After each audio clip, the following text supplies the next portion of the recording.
코로나19 이후에 이 한국 교회의 미래 전략 수립을 목적으로 이 목회자와 기독교인을 대상으로 실시한 설문조사가 있습니다.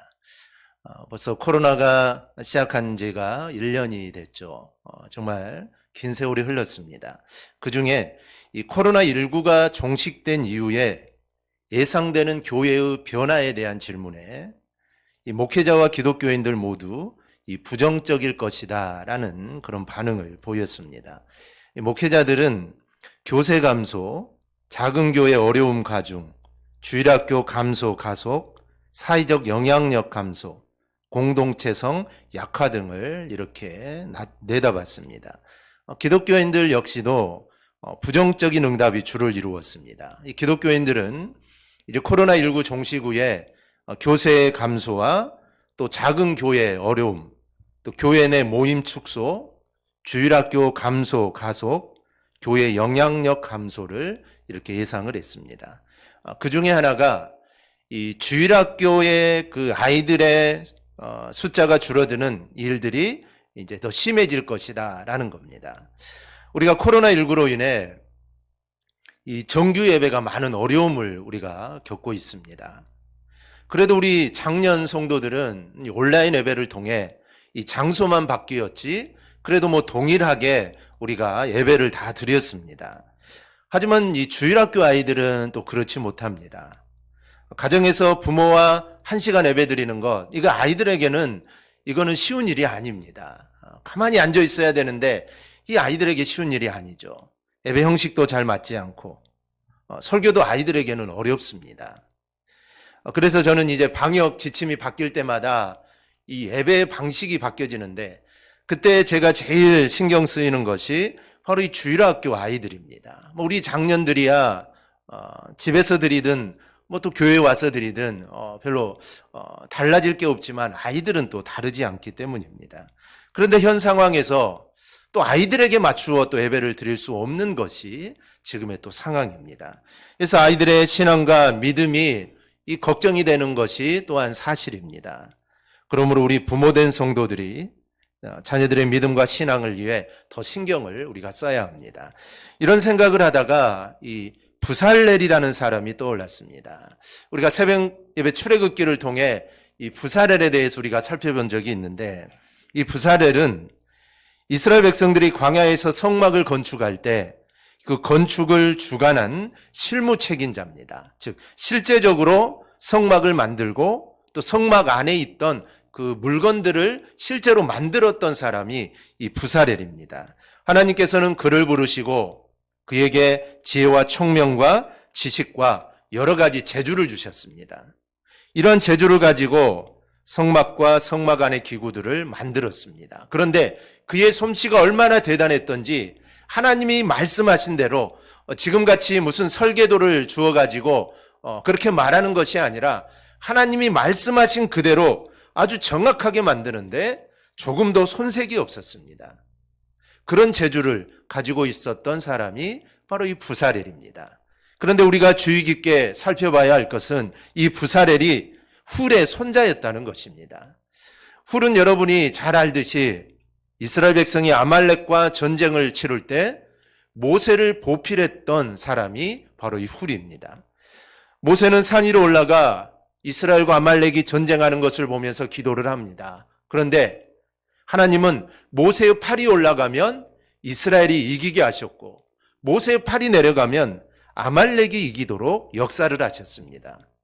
나이가 많았던 모세가 팔을 계속 들고 기도할 수가 없었습니다. 그래서 당연히 팔이 내려오죠. 그때 아론과 훌이 모세의 팔을 들어주게 됩니다.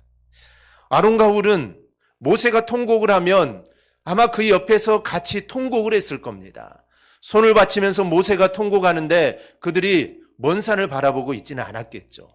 모세가 통곡하면 함께 통곡하고 모세가 소리 높여 기도하면 그들도 양옆에서 소리 높여 기도를 합니다. 즉 훌은 모세에게 있어서 아주 훌륭한 이 기도의 동역자였습니다. 그리고 훌이 모세의 팔을 들어주면서 보좌할 정도였다면 그의 신앙이 대단했음을 우리는 짐작할 수 있습니다. 바로 그 훌의 손자가 이 부사렐입니다. 제가 굳이 이 부사렐의 할아버지에 대해 언급한 것은 믿음의 유산이 전해졌음을 제가 말씀드리고 싶어서입니다. 출애굽기 20장 6절을 보면 나를 사랑하고 내 계명을 지키는 자에게는 천대까지 은혜를 베푸느니라 말씀을 합니다. 즉 하나님을 사랑하는 자에게 내가 너의 천대 후손까지 내가 은혜를 주겠다라는 겁니다. 여기서 천대라는 것은 숫자적으로 딱 천대를 의미하는 것이 아니라 영원히 끊기지 않는다라는 의미가 있습니다. 즉 하나님의 은혜가 영원토록 끊기지 않겠다라는 것입니다. 이렇듯 자손 만대에 이르기까지 후손들에게 복을 주시겠다고 이 약속하신 말씀대로 후레 손자도 복과 은혜를 입었음을 알 수 있습니다.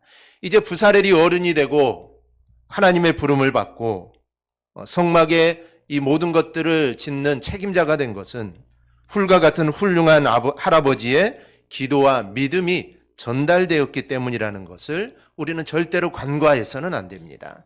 부사렐은 모세 곁에서 신앙생활하는 할아버지의 모습을 보고 들으면서 아마 믿음 생활을 했을 겁니다. 그걸 봤겠죠.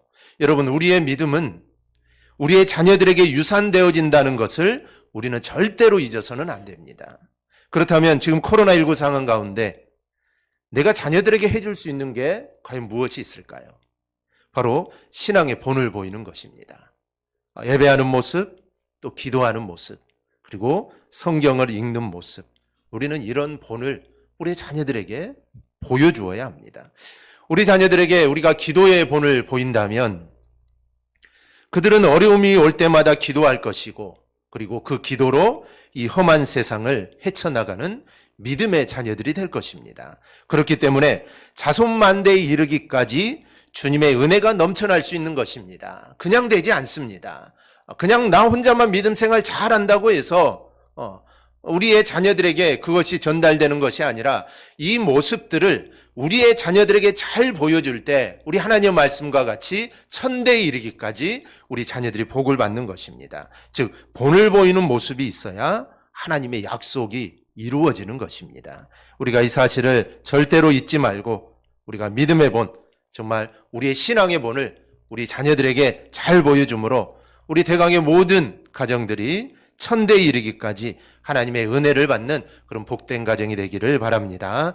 이 탈무드에 보면 하나님이 천사들에게 지상에 내려가서 이 지상에서 가장 소중한 것을 구해오라고 명령을 합니다.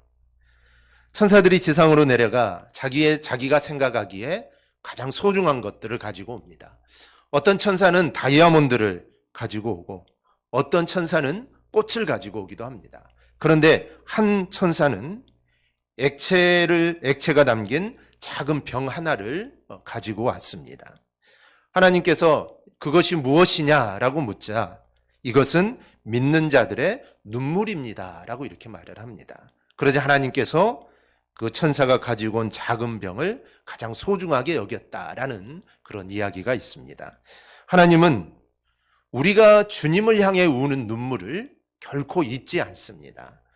시편 56편 8절에 보면은 나의 눈물을 주의 병에 담으소서라는 말이 있습니다. 또 시편 126편 5절에는 눈물을 흘리며 씨를 뿌리는 자는 기쁨으로 거두리로다라는 또 말씀이 있습니다. 은혜는 하나님이 우리에게 거저 주시는 것입니다. 은혜는 거저 주시죠. 그런데 또 한편에서 하나님의 은혜로 우리가 복을 받는 것은 하나님의 손에 있는 나의 눈물병이 차야 합니다. 기독교의 특징은 은혜입니다. 여러분, 은혜의 크기를 잴 수 있을까요? 은혜는 눈에 보이지 않는 것이기 때문에 내가 은혜를 받았다라고 하지만 그 은혜를 내가 얼마만큼, 이만큼 받았는지 아니면 이 정도 받았는지 이거는 은혜는 크기를 잴 수가 없습니다. 눈에 보이지 않기 때문이죠. 그런데 많은 믿음의 선진들은 은혜의 크기를 잴 수 있다라고 말을 합니다. 즉 은혜의 크기는 바로 주님 앞에서 흘리는 눈물의 양이다라고 말을 합니다. 즉 은혜를 많이 받을수록 눈물이 더 많아진다라는 것이죠. 기도는 입으로 하는 것이 아니라 기도는 눈물로 하는 것입니다. 왜냐하면 하나님은 우리들의 눈물을 보고 계시고 그 눈물을 기억하시기 때문입니다. 그러므로 우리는 눈물의 기도를 우리는 하나님께 드릴 수 있어야 합니다. 오늘 본문도 보면 이 눈물의 기도에 대한 내용입니다. 죄 없으신 예수님이 사형 선고를 받고 십자가를 지고 골고다 언덕으로 올라가실 때의 일입니다. 밤새 신문을 당하신 예수님은 이 십자가의 무게를 견디지 못하고 자꾸 넘어집니다. 게다가 뒤에서 로마 군병들은 왜 넘어지냐며 채찍까지 휘두릅니다. 그러니 예수님이 그 십자가를 어떻게 지고 갈 수가 있겠습니까? 예수님이 지신 십자가는 십자가의 가로축 부분을 의미합니다. 이 가로축 부분을 어깨에 메고 올라가는데 이것만 해도 약 30kg에 달하는 무게입니다. 그런데 그 기진맥진한 상태로 그 30kg를 짊어져야 하는 이 예수님이 당하는 그 고통은 아마 끔찍했을 것입니다. 이렇게 십자가를 지고 고통스럽게 한 걸음 한 걸음 골고다를 향해 올라가는 예수님의 뒤에 수많은 무리들이 따라옵니다. 오늘 27절을 보면 또 백성과 및 그를 위하여 가슴을 치며 슬피 우는 여자의 큰 무리가 따라오는지라. 많은 사람들이 예수님을 따라오죠. 그런데 28절을 보면 예수님을 보며 너무 가슴이 아파서 가슴을 치며 울며 뒤를 따르는 여인들에게 나를 위해 울지 말고 너희와 너희 자녀를 위해서 울라라고 이렇게 말씀을 합니다. 나를 위해 울 필요가 없다라는 것이죠. 사실 예수님을 위해 울 필요는 없습니다.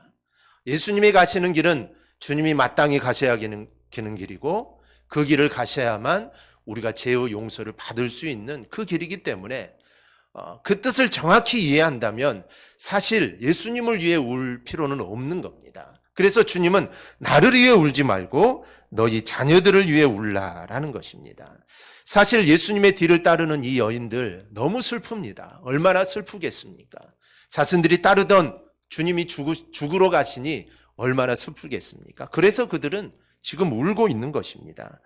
그렇다면 여기서 주님이 울라는 것은 무엇을 의미할까요? 나를 위해 울지 말고 너희와 너희 자녀를 위해 울라라고 하셨는데 여기서 이 울라는 것은 바로 기도를 의미합니다. 즉 눈물의 기도를 의미합니다. 코로나19로 인해 식당들이 문을 닫고 회사들이 어려워지고 일상 활동이 위축이 됩니다. 경제 등 모든 것이 어려워지자 우울증 환자들이 급증하고 또 자살률이 높아지고 가정들이 깨어진다고 합니다. 아주 심각한 위기입니다. 그리고 언제나 이 위기가 끝날까 사람들은 또 걱정을 합니다. 그러나 이런 위기의 순간 주님은 너희와 너희 자녀를 위하여 울지 말라고 하신 것처럼 지금 이 순간에도 우리가 정말 코로나로 어려움을 겪고 있지만 너희가 이 코로나 걱정보다 먼저 너희와 너희 자녀를 걱정하라고 말씀하십니다. 즉 너희와 너희 자녀를 위해서 울라는 것입니다. 즉 먼저 너희와 너희 자녀를 바라보며 기도의 눈물이 있어야 된다라고 우리 주님은 우리에게 말씀하십니다. 그럼 도대체 이 눈물의 기도가 어떤 힘이 있기에 우리에게 눈물의 기도가 있어야 한다라고 이렇게 말씀을 하실까요? 먼저는 이 눈물의 기도는 나의 문제를 해결합니다. 이사야 38장을 보면 남유다의 13번째 왕인 이 히스기야가 병에 들어 죽게 됩니다. 우리는 히스기야가 어떤 병에 걸렸는지 알 수는 없습니다. 그런데 분명한 것은 그것은 죽을 병이라는 겁니다. 히스기야에게 하나님이 이렇게 말씀합니다. 네가 죽고 살지 못하리라. 하나님이 죽는다고 했으니 이제 히스기야는 이 꼼짝없이 죽을 수밖에 없습니다. 이때 히스기야의 나이가 39세의 젊은 나이입니다. 그리고 왕위를 이을 므낫세가 42세에 태어났으니 지금 히스기야가 죽을 이 당시에는 후계자가 될 직계 가족도 없는 형편입니다. 지금 죽게 되면 왕이 될 사람이 없다는 것이죠. 더군다나 아수리의 침공을 목전에 두고 있습니다. 정말 이런 상황입니다. 그래서 쉽게 죽음을 받아들일 수 없습니다. 내 대를 이을 왕자도 없고 지금 아수르가 나라를 침공하고 있는데 지금 왕이 죽어버리면 이 어떻게 되겠습니까? 이런 상황에서 히스기야는 어떤 선택을 할까요? 이때 히스기야는 얼굴을 벽으로 향하여 하나님께 기도합니다. 그냥 기도가 아니죠. 심히 통곡하며 기도합니다.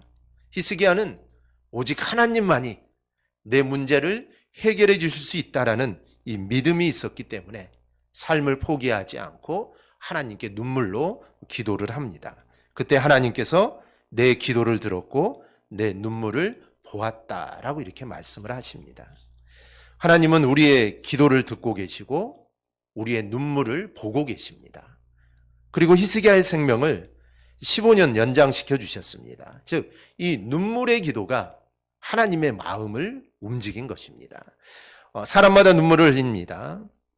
기뻐서 흘릴 때도 있고 슬플 때도 있고 또 억울해서 눈물을 흘리기도 합니다. 그러나 그런 눈물보다 가장 가치 있는 눈물은 바로 이 기도의 눈물입니다.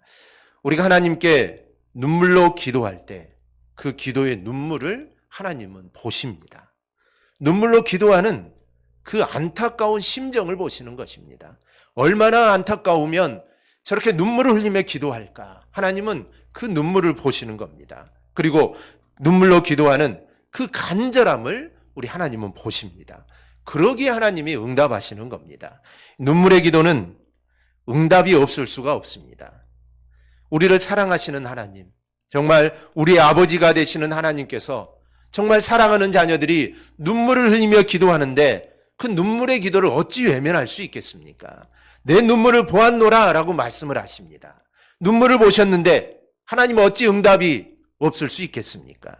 우리 사랑하는 여러분, 내게 문제가 있습니까? 아니면 괴로운 일, 또 억울한 일들이 있습니까? 또 아무에게도 말할 수 없는 정말 그런 아프고 괴로운 일들이 있습니까? 그렇다면 주님 앞에 나아오십시오. 그리고 주님 앞에 눈물로 기도하십시오. 하나님은 히스기야의 기도와 눈물을 보셨듯이 여러분의 눈물과 그 기도를 반드시 보십니다. 그래서 이미 사형 선고를 받았지만 이미 죽어야 되지만 하나님은 히스기야를 살려내는 그 기적을 바로 베푸셨습니다. 우리가 안 된다고 하고 야 이거는 불가능하다, 야 이미 끝났다, 이미 끝나버렸다라고 생각하는 문제도 하나님이 해결하시는 기적을 우리에게 반드시 베풀어 주실 겁니다. 지금 우리에게 필요한 것이 이 기도의 눈물입니다. 기도의 눈물이 많이 메말라 있다면 우리가 이 시간 기도할 때 이 눈물이 회복되어지는 그런 역사가 우리 안에 임하게 해달라고 우리가 기도하십시오. 그러면 눈물의 기도가 회복되어지면 나의 문제가 해결되어지는 그런 놀라운 역사가 반드시 임하게 될 것입니다. 그래서 우리가 기도할 때 정말 나에게 정말 해결하지 못한 문제가 있을 때 눈물로 기도하는 저와 여러분이 꼭 되기를 바랍니다. 둘째로 눈물의 기도는 우리 가정의 문제를 해결합니다. 누가복음 8장을 보면 죽어가는 자신의 딸의 문제를 가지고 주님 앞에 엎드린 사람이 나옵니다. 바로 회당장 야이로입니다.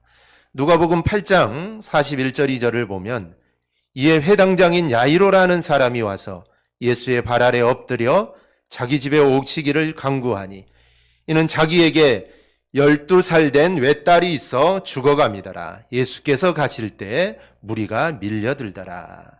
우리는 이 상황을 아무 무리 없이 받아들이지만 당시 상황에서 회당장이 예수님을 찾아간다는 것은, 그리고 그 예수님 앞에 엎드렸다는 것은 이거는 정말 희귀한 일입니다.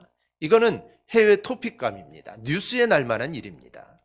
왜냐하면 회당장은 그 당시 모세 율법을 위시한 구약의 율법을 가르치고 정말 철저하게 지키며 살아갔던 사람이 이 회당장입니다. 그런 사람이기에 당시 바리새인이나 사두개인들, 구약의 철저한 사람들이 예수를 메시아로 인정하지 않고 있는 상황에서 그 예수를 찾아가서 그 예수 앞에 엎드린다는 것은 이거는 아주 드문 일이라는 겁니다. 그런데 이 회당장이 예수님을 찾아갈 수밖에 없었던 아주 절박한 사정이 있습니다. 얼마나 사정이 절박했으면 그 예수께 갔겠습니까? 바로 12살 된 외동딸이 이름 모를 병으로 죽어가고 있기 때문입니다. 좋은 의사와 좋은 약을 써도 효용이 없습니다. 그런데 들리는 소문에 의하면 예수라는 사람은 어떤 병이라도, 즉 죽은 사람도 살리는 능력이 이 예수에게 있다는 겁니다. 딸을 살릴 수만 있다면 아비로서 못할 일이 어디 있겠습니까?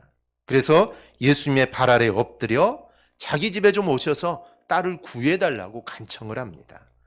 그런데 그 집으로 가다가 아주 희한한 일이 벌어지게 되죠. 바로 12년을 혈류증으로 고생하던 여인이 예수님의 옷자락을 만져서 병이 고침을 받습니다. 그리고 그냥 지나가면 될 건데 이 일을 가지고 예수님과 제자들 사이에 막 이야기가 오고 갑니다. 우리에게는 굉장히 훈훈한 미담이지만 이 회당장 야이로에게는 지금 피가 마를 지경입니다. 왜 그렇습니까? 지금 딸이 죽어갑니다.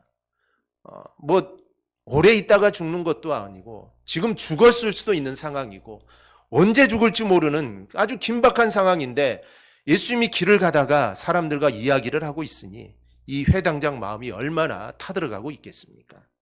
그런데 예수님이 이 야이로의 마음을 몰랐을까요? 아닙니다. 주님은 그 야이로의 마음을 알고 계십니다. 그런데 왜 지체를 하십니까? 물론 이 사건은 예수님이 만든 사건이 아닙니다. 혈류증을 앓았던 여인이 만든 사건입니다. 그러나 문제는 그 사건으로 인해 시간이 계속 지체된다는 겁니다. 시간이 지체될수록 야이로의 간절함은 더해갑니다. 예수님에 매달리는 심정이 더해갑니다. 속이 바짝바짝 타들어갑니다. 딸이 지금 죽어가기 때문입니다. 바로 이 간절함이 예수님의 마음을 하나님의 마음을 움직이는 겁니다. 정말 이 간절함이 기도를 더 깊어지게 하는 겁니다. 이 간절함이 그동안 외동딸의 질병으로 무너져갔던 그 가정을 회복시켜 준 것입니다. 예수님은 이걸 원하셨던 겁니다. 정말 그 간절함이 더욱더 짙어지기를 원한 것입니다. 지금 집으로 가고 있지만 그 간절함보다 우리 주님은 더 간절한 마음을 원하셨던 것입니다. 어느 집이든지 이 가족 중 하나가 아프면 가정이 우울해집니다. 그리고 시간이 지나면 다툼이 일어나죠. 이 긴병에 효자가 없다라는 말이 틀린 말이 아닙니다. 긴병이 오면은 물질이 많이 들어갑니다.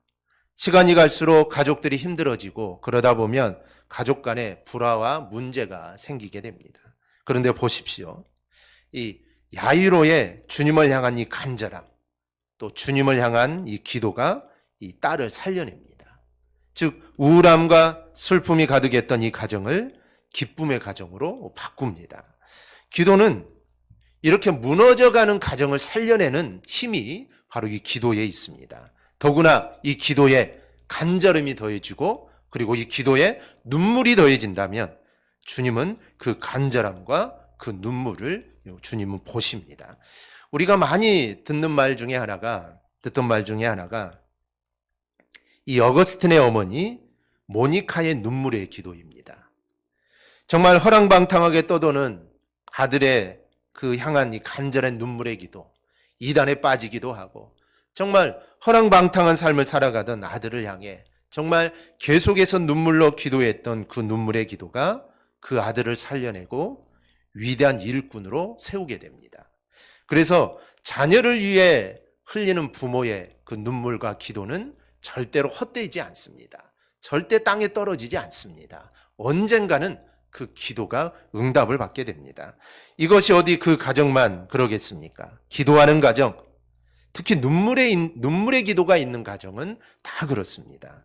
여러분 혹시 믿지 않는 가족이 있습니까? 부모님이 있지 않고 또 자녀들, 남편, 아내, 우리의 자녀들 예수를 믿지 않습니까? 또 아니면 가정에 질병이나 물질이나 또 불화나 어려움들이 있습니까? 그렇다면 우리가 할 일은 단 하나입니다. 바로 이 눈물의 기도입니다. 하나님은 이 성도의 눈물을 아주 귀하게 보십니다. 그러기에 그 눈물의 기도에 우리 하나님은 응답하십니다. 우리가 기억해야 할 것은 내 기도의 눈물이 우리의 가정의 문제를 해결하고 세워나간다는 것입니다. 우리가 이것을 절대로 잊어서는 안 됩니다. 셋째로 눈물의 기도는 나라와 민족의 문제도 해결합니다. 사무엘상 7장을 보면 이 법궤를 블레셋에게 빼앗겼는데 그것을 다시 되찾게 됩니다. 이런 일을 경험한 사무엘은 이스라엘 백성들을 미스바로 다 모이라고 합니다. 그래서 온 백성들이 미스바에 다 모입니다. 그들이 미스바에 모인 이유는 이제 우리가 우상을 섬기던 것을 다 버리고 이제 우리가 하나님만을 섬기겠습니다. 그래서 우상을 섬겼던 그 죄를 회개하기 위해 그들이 미스바에 다 모입니다. 그래서 많은 백성들이 나와서 금식하며 기도합니다. 근데 이 소식을 블레셋이 듣게 되죠. 야, 기회는 지금이다. 이스라엘이 함께 다 모였으니, 그들이 뭐 전쟁을 하러 모인 것도 아니고 기도하러 모였으니 아마 무기도 없을 거니, 야, 이 기회를 우리가 이용해서 우리가 이스라엘을 공격하자. 그래서 블레셋이 미스바를 공격합니다. 그러자 사람들이 사무엘에게 이렇게 말합니다. 사무엘상 7장 8절입니다. 당신은 우리를 위하여 우리 하나님 여호와께 쉬지 말고 부르짖어 우리를 블레셋 사람들의 손에서 구원하시게 하소서. 즉 기도를 부탁합니다. 즉 우리를 위해 기도해달라는 것이죠. 그러자 사무엘은 하나님께 번제를 드리고 기도합니다. 그러면 이스라엘 백성들은 뭘 했을까요? 집으로 가서 무기를 가지고 왔을까요? 아닙니다. 그들도 함께 하나님께 아주 간절하게 기도를 했을 겁니다. 왜냐하면 지금 나라가 망하느냐, 내가 죽느냐의 그 순간인데 그 간절함은 이루 말할 수 없을 것입니다. 그렇게 간절하게 기도를 합니다. 그런데 그렇게 기도를 하는데 블레셋 사람들이 물러가는 것이 아니라 더 가까이 다가옵니다. 이스라엘 백성들은 아직 싸울 준비가 되어 있지 않습니다. 그러니 어떡하겠습니까? 더욱 간절하게 통곡하며 하나님께 기도를 합니다. 이 간절한 기도에, 이 눈물의 기도에 하나님이 어떻게 응답하십니까? 10절입니다. 사무엘이 번제를 드릴 때에 블레셋 사람이 이스라엘과 싸우려고 가까이 오매 그날에 여호와께서 블레셋 사람에게 큰 우레를 발하여 그들을 어지럽게 하시니 그들이 이스라엘 앞에 패한지라. 하나님이 블레셋에 큰 우레를 내려서 이스라엘 앞에 패하게 하셨습니다. 그리고 이때 승리를 통하여 사람들은 하나님의 이름을 에베네셀이다 라고 이렇게 부르게 됩니다. 이스라엘이 어떻게 이겼습니까? 싸워서 이겼습니까? 아닙니다. 하나님이 도우셔서 이겼고 그리고 기도함으로 이긴 겁니다. 그래서 이 사실을 고백한 것입니다. 지금 우리나라도 수많은 문제들이 있습니다. 코로나19로 인해 많은 문제들이 뒤로 다 물러나 있지만 코로나19가 오기 전에 동성애 문제나 또 이 낙태법 문제, 또 경제의 불황, 많은 문제들이 있습니다. 그런데 이런 문제를 해결할 방법이 무엇일까요? 이 모든 문제의 유일한 해결책은 바로 기도라고 저는 믿습니다. 즉 기도만이 이 모든 문제를 해결할 수 있습니다. 누가복음 19장 41절을 보면 예루살렘을 보시고 우시는 예수님의 모습이 나옵니다. 예루살렘이, 즉 하나님의 성전이 돌 위에 돌 하나 남지 않고 다 무너질 것을 아셨기 때문에 우리 주님이 얼마나 슬프셨겠습니까? 그래서 우신 겁니다. 그런데 이보다 앞선 누가복음 13장 34절을 보면 예수님의 탄식이 나옵니다. 예루살렘아 예루살렘아 선지자들을 죽이고 내게 파송한 자들을 돌로 치는 자여, 암탉이 제 새끼를 날개 아래에 모음같이 내가 너희의 자녀를 모으려 한 일이 몇 번이냐. 그러나 너희가 원하지 아니하였도다. 이 모든 것은 나라와 민족을 위한 예수님의 간절한 기도이고 이 눈물입니다. 예수님이 그리하셨다면, 예수님이 나라와 민족을 보고 예수님이 탄식하시면서 기도하셨다면 바로 우리도 주님의 그 심정을 가지고 우리도 기도해야 합니다. 즉 눈물의 기도가 있어야 합니다. 나 하나의 눈물이, 나 혼자 드리는 이 눈물이 나라와 민족을 어떻게 살릴 수 있냐라고 생각할 수도 있지만 하나님께서는 이사야 선지자에게 바알에게 무릎 꿇지 않는 7,000명의 사람을 내가 남겨두었다라고 말씀하십니다. 이사야도 자기 하나밖에 없는 줄 알았습니다. 바알에게 무릎 꿇지 않고 바알을 섬기지 않는 사람이 나 혼자밖에 없는 줄 알고 그가 탄식했지만 하나님은 이미 7,000명이라는 사람을 남겨두셨다는 겁니다. 마찬가지입니다. 나뿐만 아니라 이 나라와 민족을 위해 눈물을 흘리며 기도하는 수많은 크리스천들이 있습니다.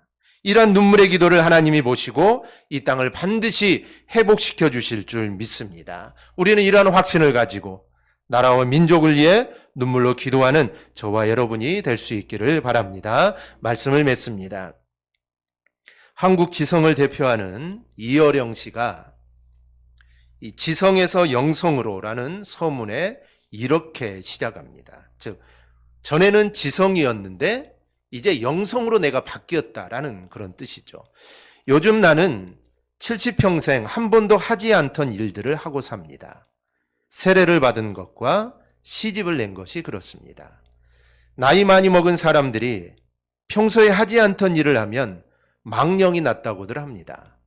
그래서인지 사람들은 나를 만나기만 하면 어쩌다 예수 믿게 됐느냐, 심지어 어떤 친구는 예수쟁이가 됐다면서 하고 내뱉듯이 비웃습니다. 이어령 씨는 평소에 종교라는 것은 문화의 한 분야라고 주장했던 사람입니다. 많은 문화가 있지만 그 중에 하나가 종교라는 것이죠. 그런데 그가 이제 이 예수를 변증하고 있습니다. 물론 그가 기독교를 선택하게 된 것은 딸과 손자에게 닥친 이런저런 시련이 계기가 되었다고 합니다. 하지만 더 중요한 이유는 사랑하는 딸이 14년 동안 수많은 고난의 풀무불 속에서도 믿음의 한치의 흔들림 없이 아버지에게 복음을 전한 그 열정 때문이었다라고 말을 합니다. 즉 그야말로 눈물 계란으로 바위치기였습니다. 이어령 씨가 그가 세례를 받던 당일에 딸에게 써보낸 편지가 있습니다. 그 중에 일부가 이렇습니다. 너희 편지를 겨우 다 읽었다. 여기저기 글이 눈물로 번져 있더구나. 내가 웬일로 그렇게 많이 울었느냐. 너희 기도가 지성에서 영성으로의 높은 문지방을 넘게 했구나. 그 딸의 눈물의 기도가 자신을 예수 믿게 했다라는 것입니다. 눈물의 기도에는 바로 이런 힘이 있습니다. 성도의 눈에 기도의 눈물이 마르면, 목회자의 눈에 기도의 눈물이 마르면 욕심이 가득 차고 이기심이 가득 차고 감정만이 가득 찹니다. 그리고 바리새인처럼 외식만이 남습니다. 주님은 예루살렘 딸들아 나를 위하여 울지 말고 너희와 너희 자녀를 위하여 울라고 하십니다. 바로 이 기도의 눈물이 우리에게 있기를 소망합니다. 그리하여 내 눈물의 기도로 내 문제와 우리의 가정의 문제, 또 이 나라와 민족의 문제가 해결되어지는 그런 역사가 임하기를 주님의 이름으로 축원합니다. 아멘. 기도하겠습니다.